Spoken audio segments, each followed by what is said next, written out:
y a eu des circonstances. J'ai fait des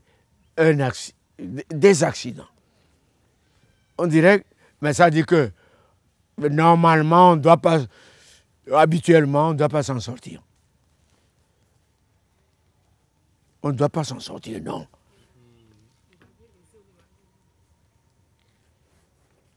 On ne doit pas s'en sortir. Mais miraculeusement, j'en suis sorti. Et ce n'est pas une fois, ce n'est pas deux fois. Il dit, il y a quelque chose. Il y a eu, par exemple, nous dire, j'étais parti à un endroit réputé être une forêt, par curiosité, forêt de sorciers. J'ai vu, à un moment donné, un caïman debout, appuyé sur sa queue, contre un cocotier. Et moi, je passais, beau, il est tombé, il s'est mis à courir derrière moi. Il y a une femme, il y a un bras d'eau, une femme qui criait, sauvez-moi l'enfant, sauvez-moi l'enfant, sauvez-moi l'enfant. Et elle dit de ne pas de zigzaguer dans les cocotiers, ce que je faisais. Le caïman passe, vroom, et il me dépasse. Et puis, je continue de courir. Et à un moment donné, la femme arrivait avec sa pirogue, et puis le caïman a plongé dans l'eau, et puis c'est fini. Je suis rentré en tremblant, en pleurant. Et j'ai fait un accident au moment où j'allais partir en France. C'est pour faire ma spécialité qui m'a amené à l'université, enseignant. Alors, j'allais à Grand-Pau les week-ends. Et cette année-là, c'était en 79, un dimanche, à 19h, je venais d'acheter la première voiture climatisée. Ma première voiture. Une Renault R12 blanche que M. Vieira m'a vendue. Et c'est la première fois que j'allais avec cette voiture à Grand Popo. J'ai été et j'ai distribué tous les vivres que j'avais. Je suis parti au dispensaire. J'ai distribué tout ce que j'ai. J'ai dit à ma femme et à mes enfants, j'ai dit, ils étaient petits, j'ai dit, bon, comme je m'en vais, vous ne reviendrez plus à Grand Popo, puis c'est moi qui vous amène en week-end. Et bon, et puis, au retour de Grand Popo, j'ai vu il y avait un boiteux à Comé là, un estropié qui me demande de lui donner de l'argent. Oh, là, à Comé, là où ça arrête. Je regarde, j'étais à bord de la voiture, j'ai distribué tout ce que j'avais. Et je tâte, je ne trouve rien. Et finalement, j'ai trouvé une pièce de 100 francs. Et je lui donne. Je l'appelle, je lui donne. Et il se met à trottiner sur ses pieds. Et il était heureux. Et je me suis dit, mais voilà, mes 100 francs. Oh, il est content. J'ai pris ma voiture. J'ai continué. Il était 19h. Non, pas encore. Je me suis arrêté chez Viou, là, et puis... Arrivé ici, Et il y a un endroit là qu'on appelle Vincent Gon. Il y avait un tableau, on vend de l'essence. Là, essence Payor. Là, et il y avait un tableau noir. On a écrit Vincent Gon. Arrivé juste là, tout était noir. Je dis, mais qu'est-ce qui se passe? Je tournais. À aucun moment, je n'ai eu peur. Et puis, je me suis retrouvé assis sur le capot. On a dit, un douanier, quelqu'un a dit, on dirait qu'un bulldozer qui est passé sur 100 mètres dans la brousse. La voiture a quitté, le pneu avant a éclaté, un pneu a éclaté. La voiture a piqué, la batterie a sauté et tonneau. Sur près de 100 mètres. Et ça s'est arrêté à Vincent Gon, près de ce tableau noir. La voiture est remontée. Les deux roues étaient sur perpendiculaire encore au goudron. Et moi, je sentais que j'étais juste, je n'ai pas eu peur, que j'étais mouillé. J'ai dit, mais qu'est-ce qui s'est passé? Et je fais comme ça. Je regarde derrière, il n'y avait personne dans la voiture.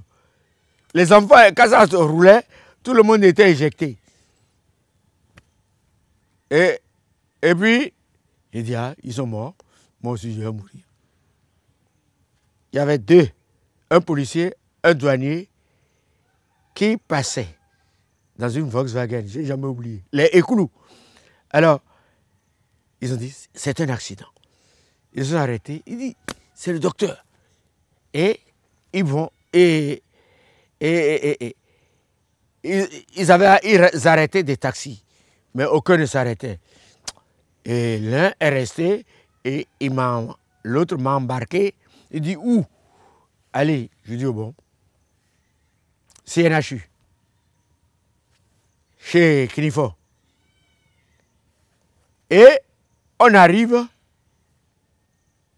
et, ah oui, on a trouvé celui qui est au cabinet maintenant, David, il avait l'oreille coupée, et il était inanimé.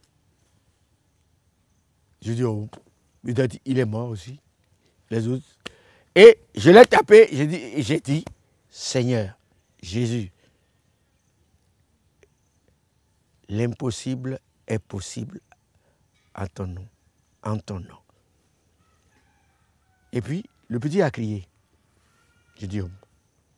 Et j'ai dit, bon, on arrive chez Kinifor, il y avait un blanc, Béziers, qui était radiologue. Il dit, Kinifor ne savait comment faire. Il dit, mais ce n'est pas possible. Il devait aller avec Achemé à Ouida. Et il dit quelque chose le retenait. Il ne comprend pas.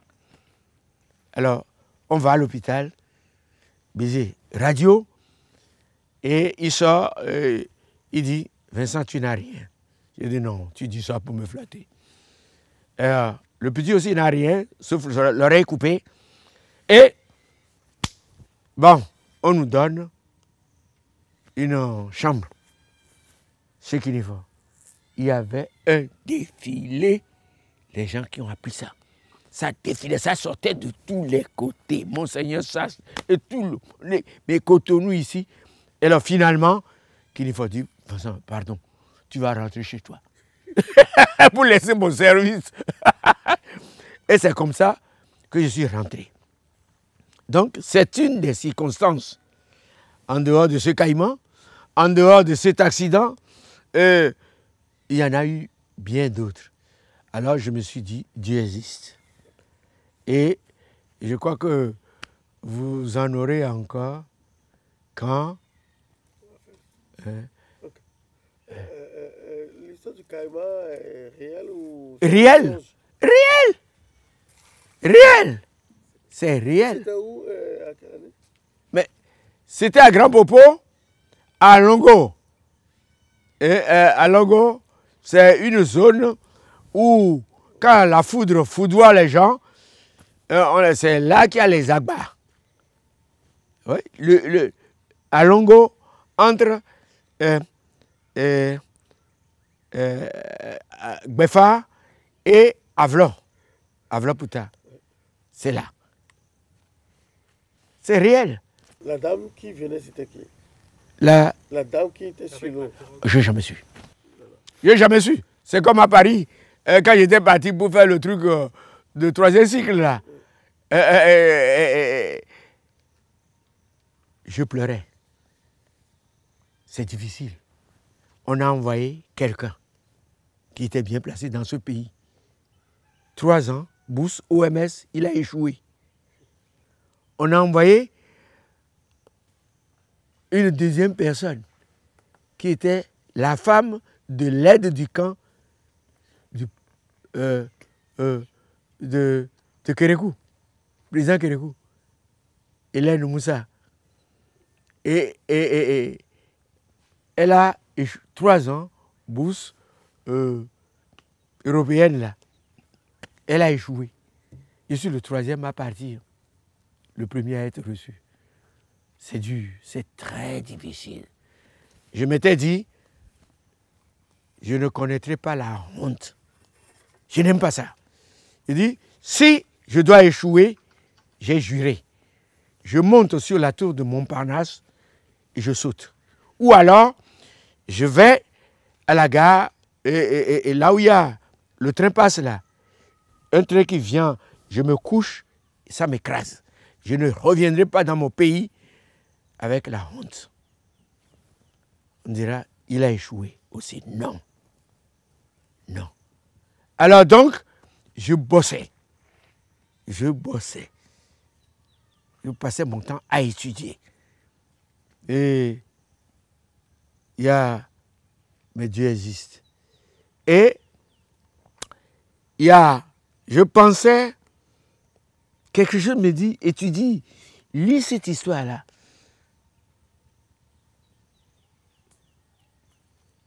Je me suis intéressé au sujet. Parce qu'il y a un Français, un enseignant, un Français qui était aux États-Unis, faisait de la recherche là-dessus. Alors, j'ai dit, mais peut-être, il peut donner quelque chose comme ça. Quelque chose me dit d'étudier ça.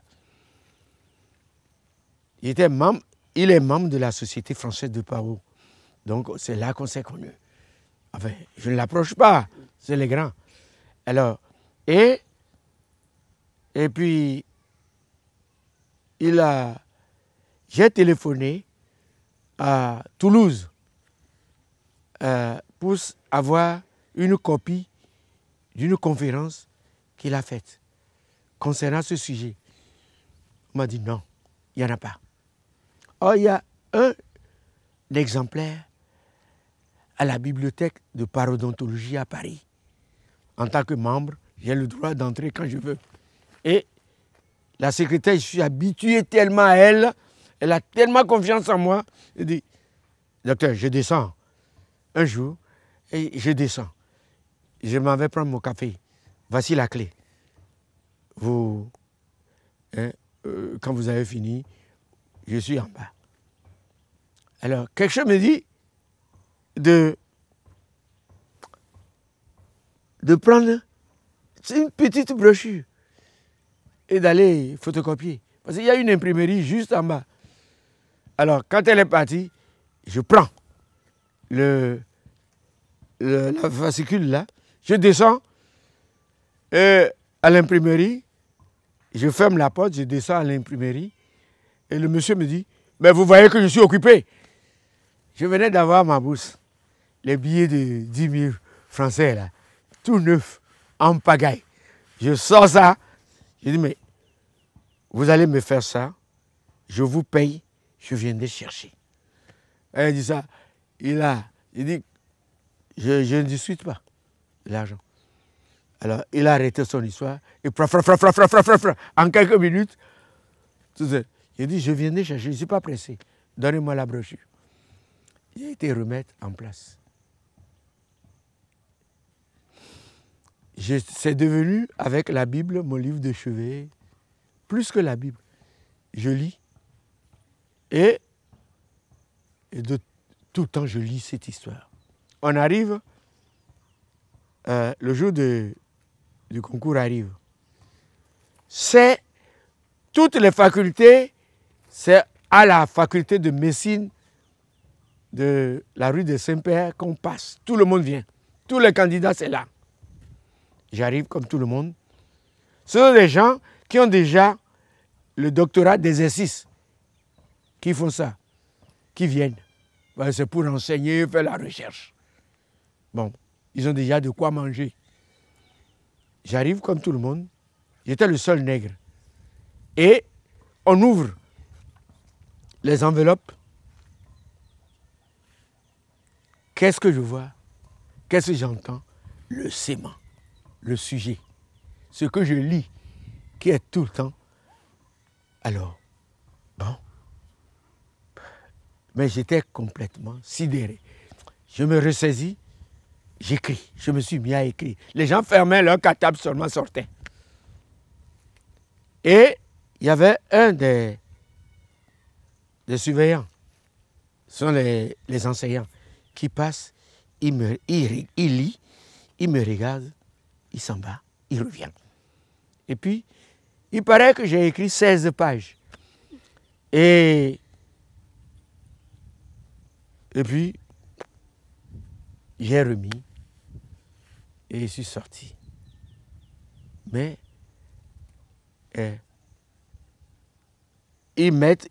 on choisit 4 professeurs qui corrigent 2-2, se mettent 2-2 pour corriger anonymement. Et c'est à l'oral, tu passes l'oral devant ta faculté. De temps en temps, ils mettent 4 mois pour corriger. Je téléphone de Bordeaux, où je me replie chaque fois. Dont je vous parlerai, parce que la statue vient de là. Et la secrétaire de la faculté me dit, le doyen a besoin de vous un jour. Je dis, bon j'ai échoué. Comme je suis le seul noir dans sa faculté me connaît. Alors, et je suis à la Société française de Paro, il est grand patron là-bas. Alors, timidement, j'arrive à Paris. Et la secrétaire sourit, va m'annoncer. Je vois ce grand blanc qui se lève, m'accueille, m'embrasse. Je dis, mais qu'est-ce qu'il y a? Il dit, la meilleure note est sortie, à l'écrit est sortie de sa faculté. Voilà. Bon. Il dit, même si vous n'ouvrez pas la bouche, vous êtes reçu. Parce qu'on a besoin de 30 points, j'avais 28. Alors, je vous dis, les circonstances, Dieu est avec nous. J'arrive à l'oral. Il y a 12 questions. Je tire le sément. Alors, il me regarde, le doyen était dans la salle. Il dit, mais il paraît qu'en Afrique, vous faites gris-gris. J'ai dit non, je n'ai pas de gris-gris. Alors, donc, et si je dis ça, et je fais appel à ça, c'est parce que cette histoire de ce diplôme qui m'a amené à enseigner à la fac, c'est que la chose est très difficile. J'ai compris pourquoi les autres ont joué 9/10 des écrits, c'est en anglais. Il faut connaître l'anglais. C'est la langue la plus importante scientifiquement. Et ce n'est pas le français. Et donc, je pleurais un jour. Je me disais, mais pourquoi j'ai fait cette folie?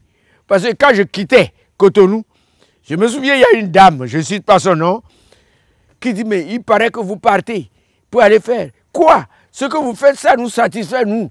Mais qu'est-ce que vous allez faire encore? Je dis, mais c'est fini, je m'en vais. Et donc, je suis parti. Dans quelles circonstances j'ai étudié. Et un jour, je pleurais. Je dis, mais pourquoi j'ai fait cette folie? Je suis sorti de ma piole. J'arrive au stade. Il y a un stade à la cité universitaire, là. Et j'étais accoudé, là. Je pleurais. Puis, une dame, toujours les dames, une dame avec un vélo, dans la pénombre, apparaît. Elle me dit, mais monsieur, qu'est-ce que vous faites là? Je regarde.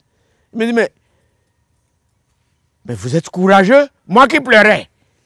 Vous êtes courageux? Il faut être courageux pour laisser sa famille et venir étudier. Je dis, mais comment elle sait? Elle ne peut pas voir ma bague puisque j'étais dans la pénombre. Et puis, elle ne me laisse pas parler.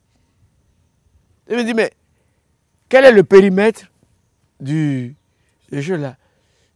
Je sais que mes pas font 1 mètre. Je vais faire 1 quart et puis je lui dis. À peine j'ai fait quelques pas, elle me dit, mais vous ne voyez pas que j'ai un compteur sur mon vélo? Je dis, mais qu'est-ce qu'elle me veut, cette dame? Et puis, mais monsieur, vous savez, dans la vie, il faut être courageux. Moi, j'étais une loque.